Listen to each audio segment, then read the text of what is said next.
Shalom, shalom, brothers and sisters. Give all honor and esteem to the Most High Yahuwah, the highest, and Yahusha. Okay, I did a video about a couple weeks ago, and one of the questions I asked was in Genesis 1:14, where it says, "And Elohim said, Let lights come to be in the expanse of the heavens to separate the day from the night, and let them be for signs and appointed times and for days and years." And the question that I asked was simply, what appointed times or what signs did Yah talk about? So we're going to go there. I'm going to read this again. This is Genesis 1:14. "And Elohim said, Let lights come to be in the expanse of the heavens to separate the day from the night, and let it be for signs, appointed times." Find my mouse. "Appointed times and for days and years."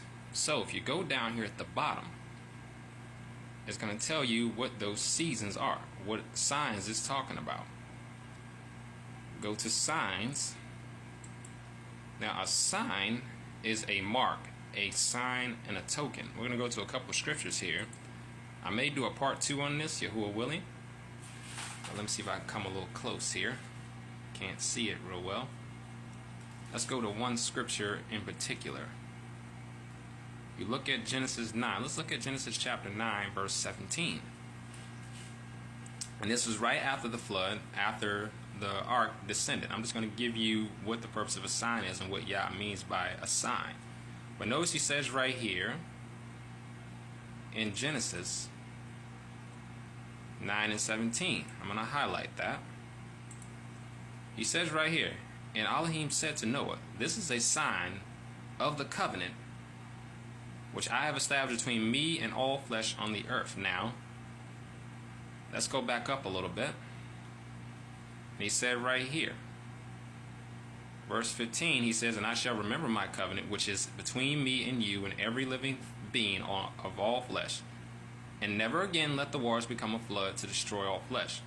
And the rainbow shall be in the cloud, and I shall see it, to remember the everlasting covenant between Elohim and every living being of all flesh that is on the earth."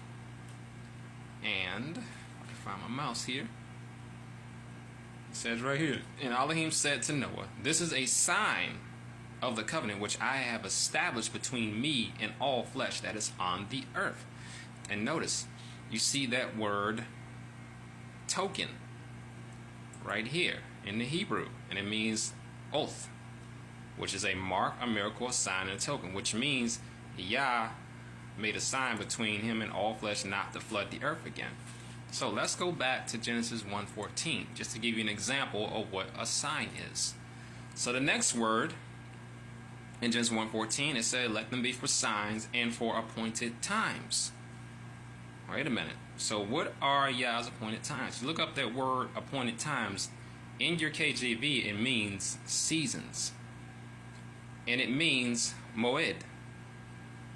And what it says right here, properly an appointment, that is a fixed time or season, especially a festival, conventionally a year. Implication, an assembly, technically the congregation, by extension of place of meeting, also a signal as appointed beforehand, an appointed sign, time, place, solemn, assembly, congregation, set, solemn, feast, appointed due season, synagogue, and time.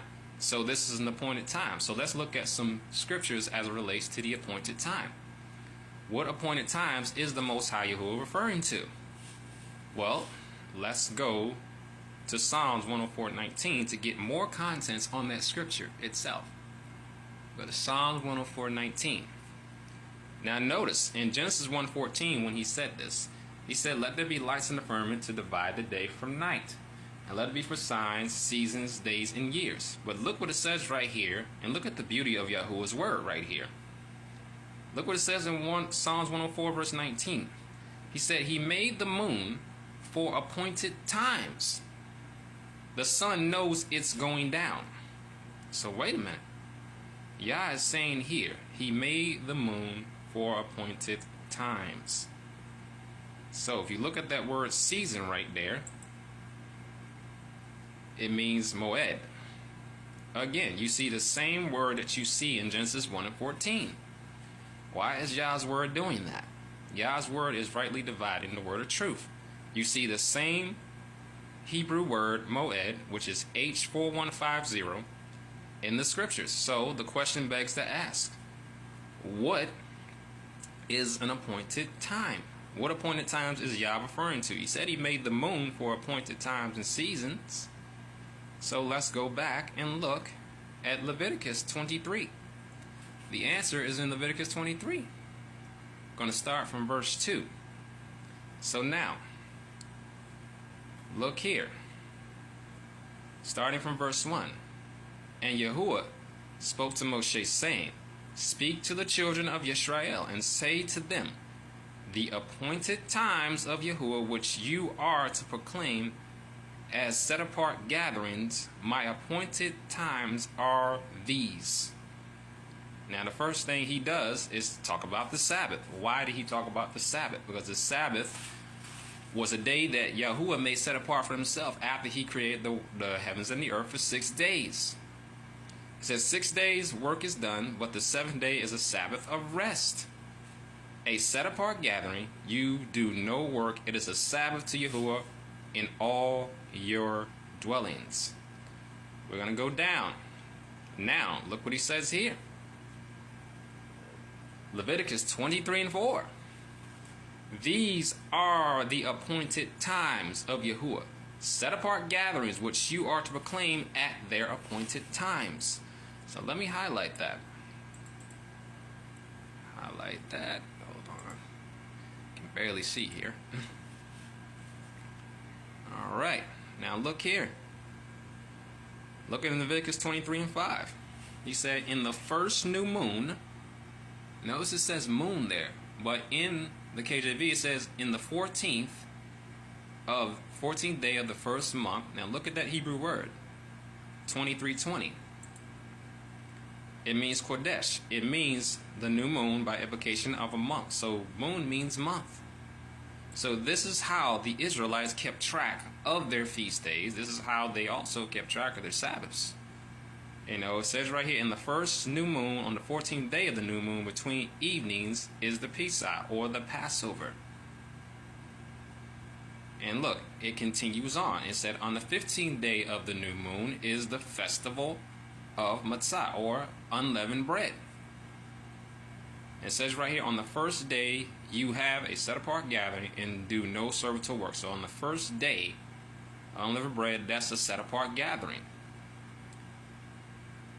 So, just to show you guys in Scripture, just to prove it by the Word, you know, brothers and sisters, don't take my word for it, but research these things on your own. Come up with the conclusion. Take it to Yah in prayer. And with that being said, I'm going to say shalom to you and peace. Peace and shalom.